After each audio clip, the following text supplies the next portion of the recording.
सम्मानित व्याकरण प्रेमियों एवं प्रिय विद्यार्थियों का टीचर्स क्लासवे यूट्यूब चैनल पर हार्दिक स्वागत है। आज हम लोग संस्कृत व्याकरण में समास के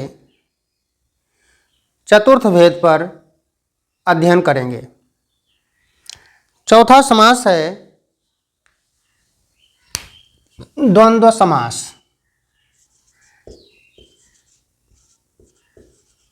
द्वंद्व समास, इसके पूर्व भाग में हम लोगों ने अव्ययी भाव समास देखा, कर्मधारय समास देखा, तत्पुरुष समास देखा। अब ये चौथा भाग है, चौथा भेद है समास का, वो है द्वंद्व समास। इसका सूत्र क्या है, इस सूत्र पर ध्यान दें। उभय पद प्रधानो, उभय पद प्रधानो द्वंद्व, ये आपका सूत्र है। इसी में एक दूसरा सूत्र भी आता है, चार्थे द्वंद्व, चार्थे द्वंद्व, ये सूत्र आपके सामने है। अब इसकी परिभाषा देख लिया जाए संक्षेप में। परिभाषा, द्वंद्व समास भाव से ही स्पष्ट हो रहा है। उभय पद प्रधानो द्वंद्व, जिसमें उभय माने दोनों, जिसमें दोनों पदों की समान रूप से प्रधानता होती है, उसे हम द्वंद्व समास कहते हैं। च अर्थे द्वंद्व, और इसमें च छिपा रहता है, लुप्त रहता है ना। तो च अर्थे द्वंद्व, च के अर्थ में द्वंद्व समास होता है। दोनों भाव स्पष्ट कर लें तो जिसमें या जिस समास में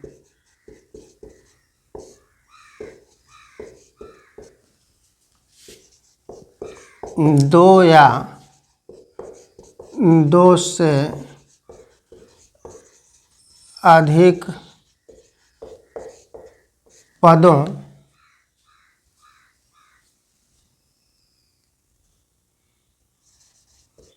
की प्रधानता, दो या दो से अधिक पदों की प्रधानता होती है,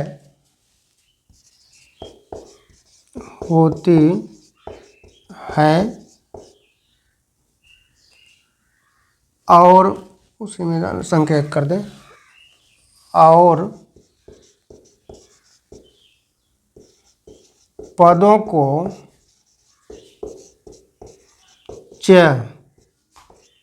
से जोड़ा जाता है, उसे द्वंद्व समास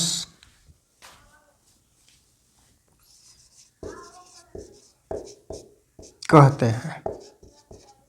ये अब आपने देख लिया, दोनों बातें हमने संकेत कर दिया इसमें कि उभय पद प्रधानो द्वंद्व, जिसमें उभय का भाव दो से है, लेकिन कहीं कहीं पर दो से अधिक भी पद मिलते हैं, इसलिए संकेत करना पड़ा कि जिस समास में दो या दो से अधिक पदों की प्रधानता होती है और वो पद च से जोड़े जाते हैं, च माने और से जोड़े जाते हैं, तो उसे द्वंद्व समास कहा जाता है। इसका संक्षेप में उदाहरण देख लें, उसके बाद इसके कौन कौन से भेद होते हैं उन विषयों पर विस्तार से हम लोग वर्णन करते हैं। जैसे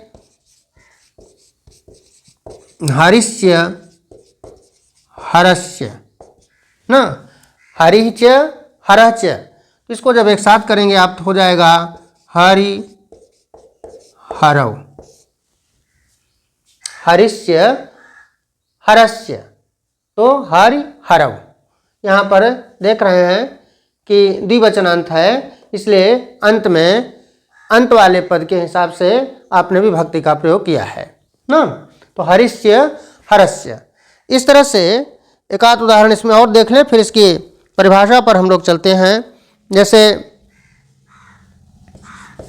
रामस्य लक्ष्मणस्य, रामस्य लक्ष्मणस्य, इसको आप जोड़ेंगे तो राम लक्ष्मणौ, बालका बालकों की तरह लक्ष्मण लक्ष्मणौ ना, राम लक्ष्मणौ। ये आपका द्वंद्व समास का संकेत रहा। अब हम लोग देखेंगे कि द्वंद्व समास के भेद कौन कौन से हैं। द्वंद्व समास के भेद, द्वंद्व समास के भेद। अब द्वंद्व समास के कौन कौन से भेद हैं इस पर हम लोग चर्चा करते हैं।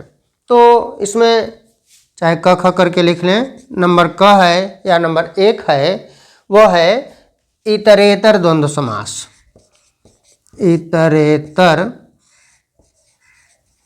द्वंद्व समास।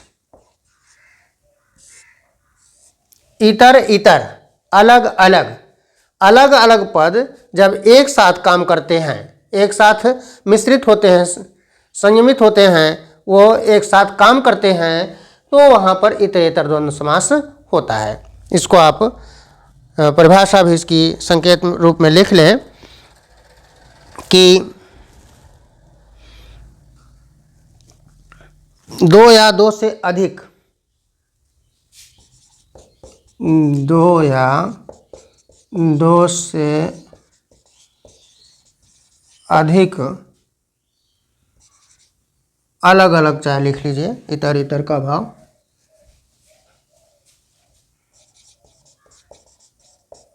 अलग अलग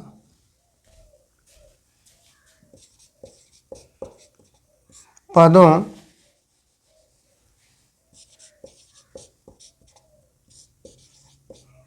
का मेल होने पर, पदों का योग होने पर, चाहे मेल होने पर, पदों का योग होने पर इतरेतर द्वंद्व समास होता है ना।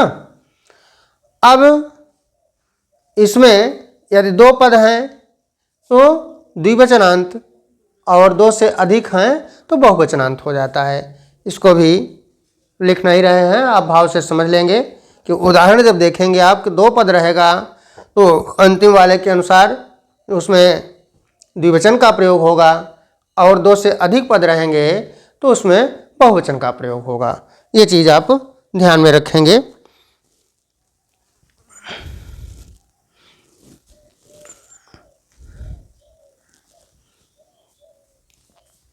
इसमें अब उदाहरण आइए देख लेते हैं। इसको अगर भ्रम है तो आप लिख लें कि दो पदों के लिए, दो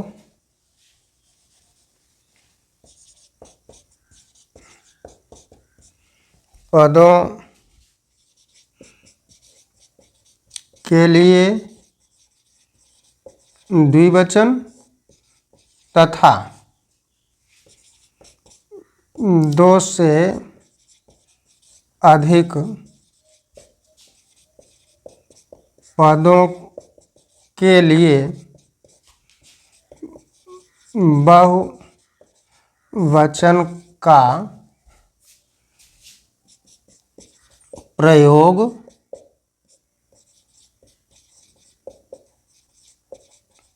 होता है।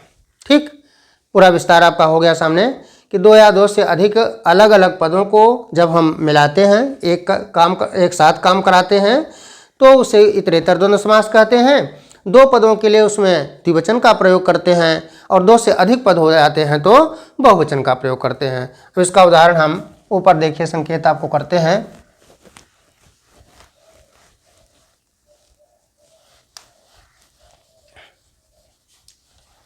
इतरेतर का उदाहरण देखा जाए।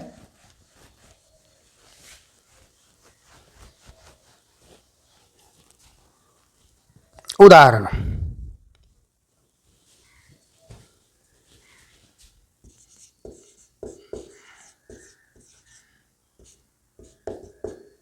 ये उदाहरण देखिए इतर इतर का, जैसे भीमस्य अर्जुनस्य न, भीमस्य अर्जुनस्य न, तो भीम और अर्जुन, तो इसको जब एक पद आप बनाएंगे तो आपका बन जाएगा भीमार्जुनव।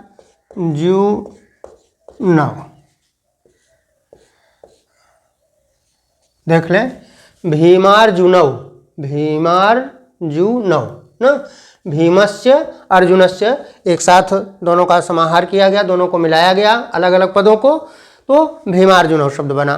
चूंकि दो ही पद हैं इसलिए इसमें द्विवचनांत अर्जुनों में हुआ। अभी मान लीजिए हमको आगे और पद मिलते हैं तो बहुवचनांत उसमें प्रयोग करेंगे। जैसे पिता च पुत्रस्य, ठीक, पिता च पुत्रस्य, तो इसको आप जोड़ेंगे जब तो हो जाएगा पिता, पिता और पुत्र में पुत्र पुत्रव, तो शब्द आपका बन गया पिता पुत्रव न। भीमस्य अर्जुनस्य हुआ, पिता च पुत्रस्य हुआ। इसी तरह से ईशस्य कृष्णस्य, ईशस्य कृष्णस्य, इससे बनाएंगे आप तो क्या शब्द बन जाएगा आपका, ईश कृष्णव, ईश कृष्णव, ये आपके शब्द बन जाएंगे। इसी तरह से जैसे कुक्कुटस्य मयूरी, ये थोड़ा कुक्कुटस्य न और मयूरी च, ये उदाहरण सामान्य रूप में बहुत कम मिलता है इसलिए आपको संकेत कर दिया जा रहा है, कुक्कुट और मयूरी, मोरनी ना, मुर्गा और मोरनी, तो इन दोनों को जब आप जोड़ रहे हैं तो शब्द आपका बन जाएगा कुक्कुट मयूर्यव, कुक्कुट मयूर्यव ना, ये शब्द आपका बन रहा है। और जैसे देवस्य असुरस्य, देवस्य असुरस्य ना, इससे बनाएंगे आप तो बन जाएगा देवासुरव, दो हैं इसलिए देवासुरव। अब तीन का एक आध उदाहरण आपको संकेत कर देते हैं।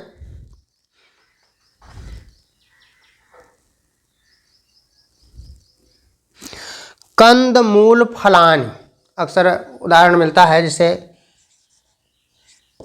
कंदस्य मूलम च और फलम च, ये मान लीजिए हमको मिल गया कंदस्य मूलम च फलम च ना। अब इसमें आप करेंगे तो फल जो है आपका ये बहुवचनांत हो जाएगा, क्योंकि तीन पद हो रहे हैं आपके ना, तो फलम फले फलानि, तो शब्द आपका बन जाएगा कंद मूल फलानि, ये कंद मूल फलानि, ये उदाहरण आपके हो गए। इस तरह से अनेक उदाहरण इसमें आपको इतरेतर में मिल रहे हैं। अब आगे और एक आध दो उदाहरण देख लीजिए, फिर हम लोग द्वंद्व समास के अगले भाग पर चलते हैं ना। इसमें आपने समझ लिया अच्छे ढंग से, जैसे बालस्य वृद्धस्य, जो भी उदाहरण आप देखेंगे अब स्थिति एकदम सेम ऊपर वाली ही रहेगी, बालस्य वृद्धस्य ना। जब इनको जोड़ेंगे तो आपका बन जाएगा बाल वृद्धव, ये ठीक है। इस तरह से उदाहरण आपके स्पष्ट हो रहे हैं। जैसे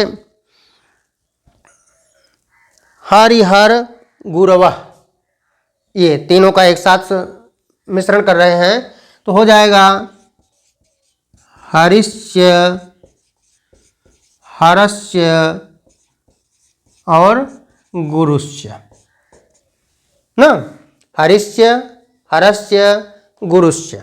अब इनको जब एक साथ आप जोड़ रहे हैं तीनों पदों को तो हरि हर और गुरु का बहुवचन आप चलाएंगे तो गुरु गुरु गुरवः, तो यहाँ पर बन जाएगा गुरवः, हरि हर गुरवः। ये आपका उदाहरण बना। अब इस तरह से आप देख लिए कि इसमें एक और उदाहरण आपको दे रहे हैं, उसके बाद फिर अगले पर चलते हैं। आर्थस्य धर्मस्य, आर्थस्य और धर्मस्य ना। अब इसको आप जोड़ेंगे तो बन जाएगा आपका अर्थ धर्मौ, ये अर्थ धर्मौ ना, धर्म धर्मौ धर्मा ना, इसलिए द्विवचनांत हो गया। ये उदाहरण इतने आपके सामने हमने रख दिए। और भी इस तरह का कोई शब्द मिलता है तो आप इसी व्यवस्था के अनुरूप उसको पूर्ण रूपेण उसका समास विग्रह कर लेंगे और ये आपके समस्त पद बन जाएंगे। तो ये तो आपके द्वंद्व समास का पहला भाग रहा, पहला भेद रहा, वो है इतरेतर द्वंद्व समास। अब इतरेतर द्वंद्व समास के बाद जो दूसरा भेद है द्वंद्व का, वो हम आपके सामने प्रस्तुत कर रहे हैं। इसको अब हटाते हैं, दूसरे भाग पर चलिए, दूसरे भेद पर चलिए। इसके वो कौन सा है वो आपके सामने लिखा जा रहा है, देखें।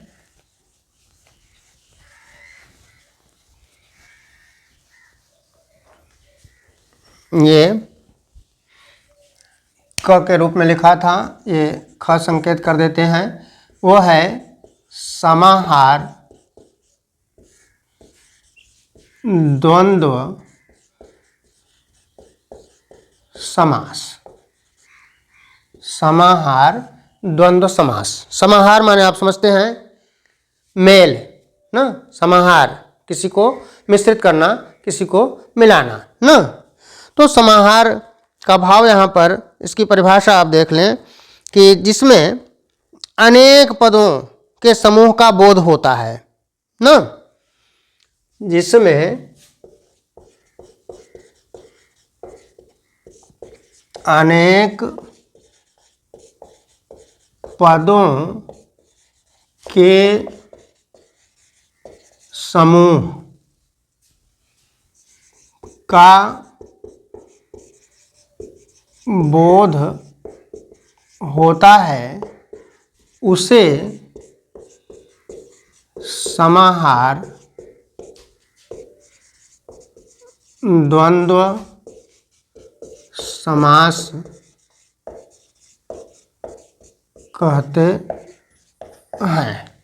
अब ये समाहार का अब हम लोग उदाहरण के माध्यम से और स्पष्ट करेंगे कि समाहार में क्या स्थिति है, क्या स्थिति बनती है। अब इसको हम हटा रहे हैं। आपने इसको अच्छे ढंग से देख लिया होगा, लिख लिया होगा, समझ लिया होगा। अब समाहार के उदाहरण पर आइए। समाहार ना, समाहार से भाव आपका स्पष्ट हो गया कि अनेक पदों के समूह का जहाँ पर बोध हो ना। जैसे पहला ही संकेत आपको कर रहे हैं, जैसे पाणी च पादौ च, ये पाणी च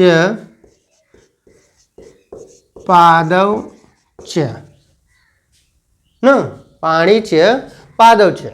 जब इसको आप एक साथ कर रहे हैं तो ये आगे जो ये शब्द है आपका ये नपुंसकलिंग में बनता है।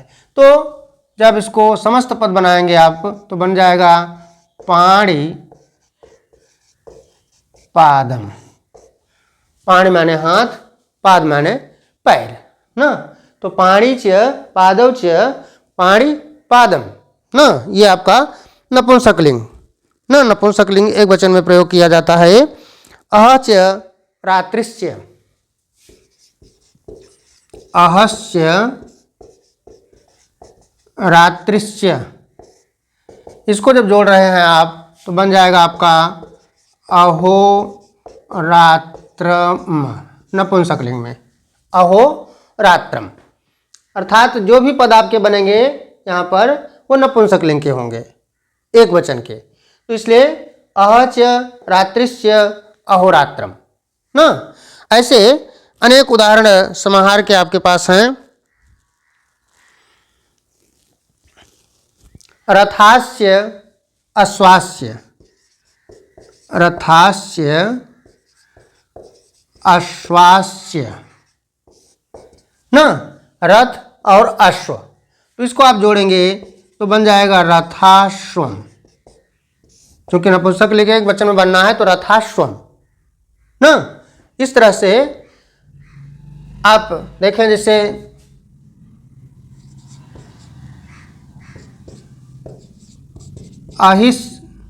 अहिष्य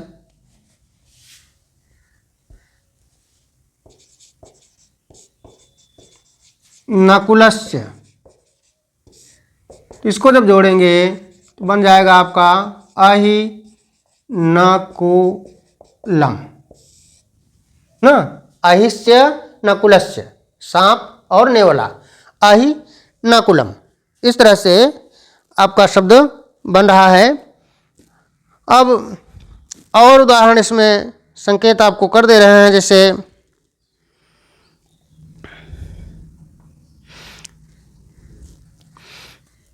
मथुरा च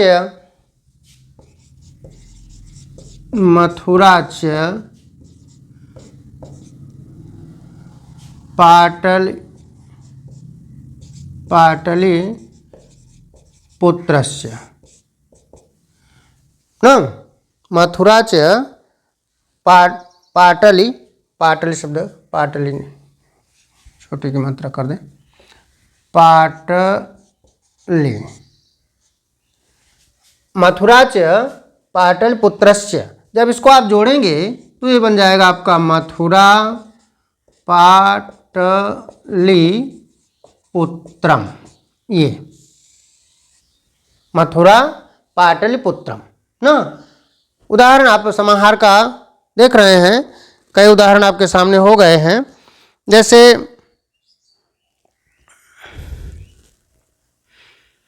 शुकस्य वकस्य, ये है शुकस्य और इधर दे रहे हैं वकस्य ना। शुक और बकुला ना, तोता और बकुला, तो इसको आप जोड़ेंगे तो शुक और इधर हो जाएगा शुक वकवा, शुक वकस्य ना। तो शुक आगे आपका बन जाएगा वकम,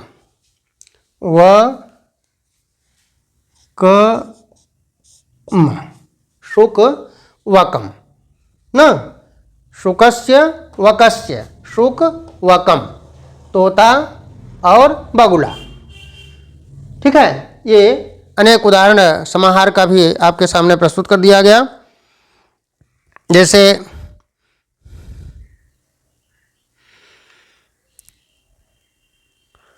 आम्रस्य निम्बस्य, आम्रस्य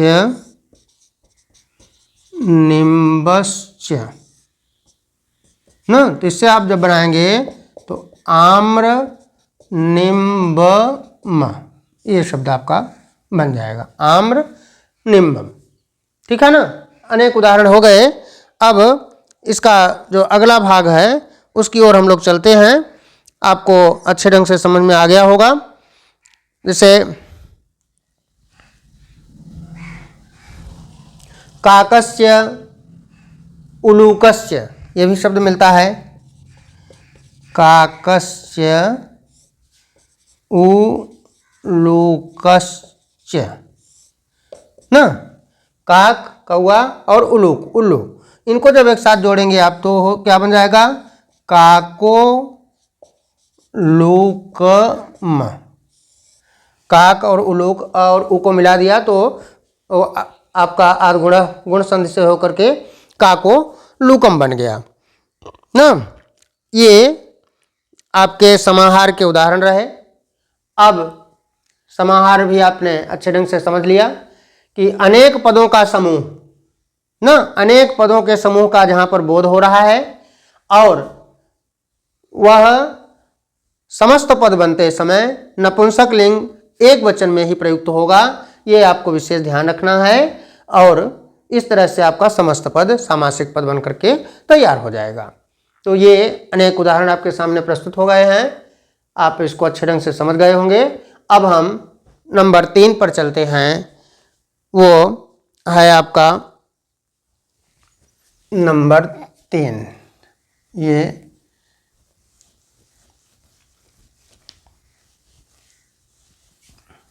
इसका उदाहरण तब तक आप स्पष्ट कर लें, इसलिए अभी नहीं हटाए हैं।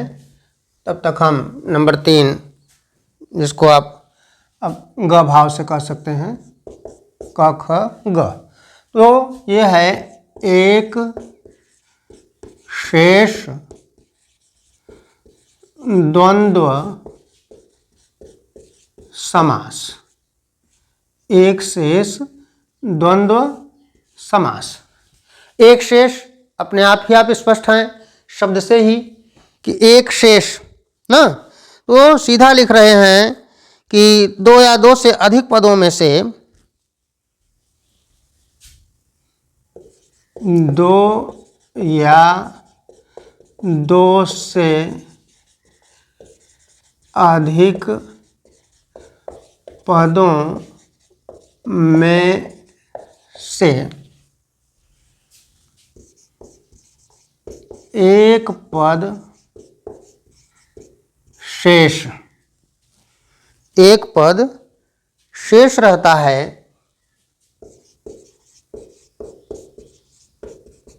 उसे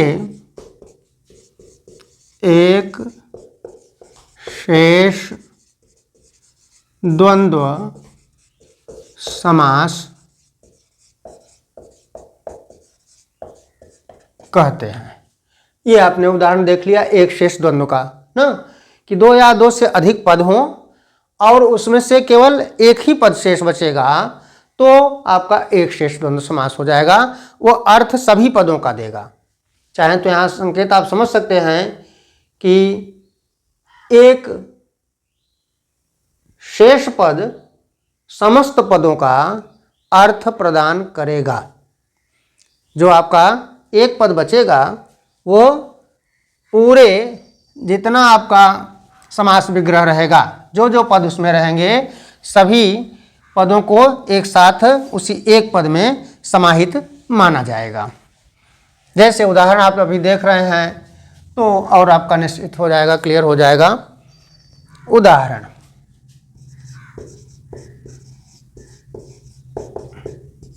सबसे आप परिचित उदाहरण पाते हैं, जैसे माता च पिता च, माता और पिता अक्सर सबसे प्रचलित उदाहरण है, मिलता है। जब इसको आप एक पद बना रहे हैं तो 2 पद हैं, लेकिन पिता के आधार पर इसमें एक शेष यानी एक ही शेष बच रहा है, केवल वो बन रहा है आपका पिता पितरौ पितरः। तो चूंकि 2 ही पद हैं इसलिए पितरौ। तो माता का भी भाव पिता का भी भाव दोनों भाव से आपका पितरौ शब्द बना। ठीक है, माता च पिता च पितरौ। इस तरह से आप देख रहे हैं कि पुत्री च पुत्रस्य, पुत्री पुत्रस्य। जब इनको जोड़ रहे हैं तो ये क्या हो जाएंगे? पुत्रौ, पुत्र पुत्रौ ना, एक शेष। अर्थ आपका दोनों का स्पष्ट हो रहा है। ये दोनों पद एक तरह से जो कहा गया है कि अर्धमात्रा लाघवेन वैयाकरणम पुत्रोत्सवम मन्यन्ते ना, तो वही भाव यहाँ पर संकेत हो रहा है कि थोड़ी सी मात्रा अगर कम कर ली गई तो समझिए कि पुत्र के समान उत्सव हमारे व्याकरणाचार्य लोग मनाते हैं। तो यही चीज़ यहाँ पर संकेत है एक तरह से कि कम से कम में भाव हमारा पूरा प्रदर्शित हो, कम से कम समस्त पद के अंतर्गत उन पदों को हम समाहित कर लें। इसी को एक शेष द्वंद्व के अंतर्गत रखा गया है। और जैसे उदाहरण दे रहे हैं हंसी च हंसस्य, ठीक है, हंसी च ये है हंसी च और हंसस्य ना, जब इनको करेंगे तो क्या बन जाएंगे? हंसव, हंस के आधार पर हंसव बन जाएंगे, ठीक है। इस तरह से मयूरी च मयूरस्य, मयूरी च मयूरस्य, जब इनको आप जोड़ेंगे तो मयूर में आप द्विवचनांत करेंगे तो क्या बन जाएगा? मयूरव। ये दोनों मयूरी और मयूर दोनों का अर्थ आपका मयूरव दे रहा है, ठीक है। इस तरह से आप स्पष्ट हो रहे हैं कि कहीं कोई भ्रम की स्थिति न पैदा हो। अब हम एक दो उदाहरण और आपके सामने लिख देते हैं, जैसे युवा च युवती च, युवा च युवती च, इससे जब युवती से बनाएंगे तो युवा नव, ये द्विवचन में बनता है युवानव। तो युवा च युवती च युवानव। अब इसी तरह से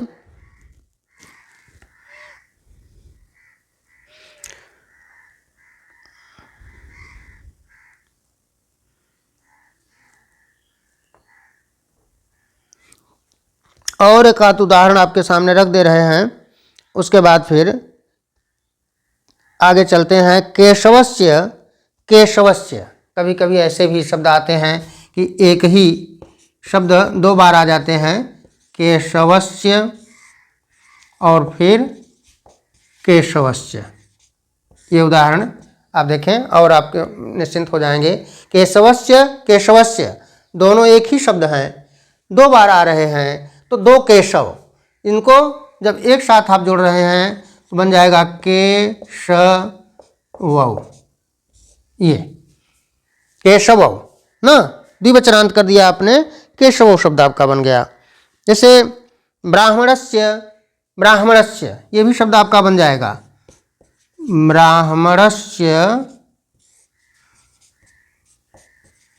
ब्राह्मणस्य ना, तो इससे भी बनाएंगे आप तो बन जाएगा ब्राह्मणव ना, दो ब्राह्मण, ब्राह्मणस्य ब्राह्मणस्य ना, तो ब्राह्मणव। इस तरह से आप देख रहे हैं कि अनेक शब्द आपके बन रहे हैं। ये एक शेष से भी आप स्पष्ट हो गए। तीनों भागों को आपने बहुत अच्छे ढंग से समझ लिया, देख लिया। पहला भाग द्वंद्व समास का रहा, जो इतरेतर द्वंद्व समास रहा। दूसरा आपने देखा समाहार द्वंद्व समास, और तीसरा आप देख रहे हैं एक शेष द्वंद्व समास। तीनों भेदों को विस्तार से परिभाषित करके उनके अनेक उदाहरणों को आपके सामने प्रस्तुत कर दिया गया। अब हमें लगता है कि आप अच्छे ढंग से द्वंद्व समास समझ गए होंगे। इसमें कहीं से किसी प्रकार की भ्रम की स्थिति आपकी नहीं होनी चाहिए। अच्छे ढंग से अभ्यास कर लें, इसको विधिवत तैयारी कर लें। कहीं कोई शंका, कोई अगर दिक्कत होती है तो हम आपके साथ हमेशा उपस्थित हैं। फिर अगले भाग में हम लोग जो दो समास और बचे हुए हैं वो है आपका द्विगु समास और बहुब्रीहि समास। उन विषयों पर, उन समासों के विषय में हम लोग अगले भाग में अध्ययन करेंगे। धन्यवाद।